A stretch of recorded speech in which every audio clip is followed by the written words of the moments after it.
Welcome to my channel Venky Viji. Hi guys, మేమైతే ఇలా కూరగాయలు కోస్తూ ఉన్నాము. మా హోటల్కి రోజు 8-9 కేజెస్ 10 కేజెస్ కూడా పడతాయి. ఎలక్షన్స్ ఉంటే 20 కేజెస్ వరకు మేము ఇలా కూరగాయలు కట్ చేస్తూ ఉంటాము. మీకు రోజు మేము ప్రతిరోజు 2 కూరగాయలు కోస్తాము. సాంబార్కి, పప్పుకి ఇలా అన్నీ కోస్తాము. మేము రోజు ఎన్ని కోస్తాము అనేది మీకు వీడియో వ్లాగ్ తీసి నేను చూపిస్తాను. ఇలా రోజు అయితే 8 కేజెస్ 9 కేజెస్ అబోనే ఇలా కట్ చేస్తూనే ఉంటాము.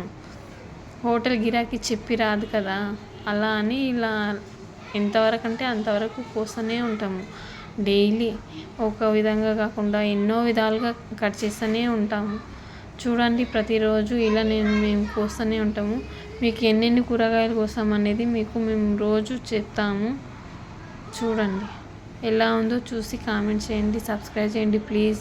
నాకు తెలుగు మాట్లాడడం కరెక్ట్ రాదు, అలా అని ఇలా ఒకటే పదే చెప్తున్నా అని అనుకోకండి. ఇలా కట్ చేసి ఇలా బుట్టీలో వేస్తే మాస్టర్కి ఇస్తే ఆయన కర్రీ చేసేస్తాడు. ఈరోజు ఒకటే కూరగాయ కోసాము. రోజు 2 కూరగాయలు పప్పుకు కోస్తాం, టమాటాలు లేకుంటే పాలకూర, అలా సాంబార్కి కోస్తాము. దోసకాయ ఐటమ్స్ ఇలా అన్నీ, ఉల్లిగడ్డ అన్నీ కోస్తాం. ఇది 50 కిలోల సంచి ఎండుమిర్చి తీసుకున్నాము.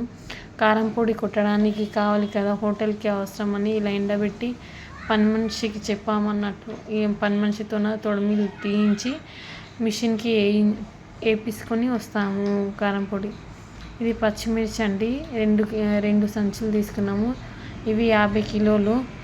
మిర్చి బజ్జీకి, పచ్చికాయల పేస్టుకు అన్నిటికీ కావాలి. ఇది సమోసాకు, ఉప్మాకు అన్నిటికీ కావాలి అండి. ఆనియన్ ఒగ్రాని కూడా చేస్తాం, మురుముర ఒగ్రాని. ఇది పప్పు అండి, 5 కిలోల పప్పు ఇలా ఉడకబెట్టి ఇస్తాం వాళ్ళకు, పప్పు చేయడానికి, సాంబార్ చేయడానికి.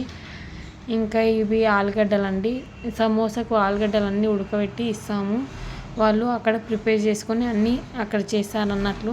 ఇలా పప్పు ఆనియన్ అన్నీ చేసిస్తాము.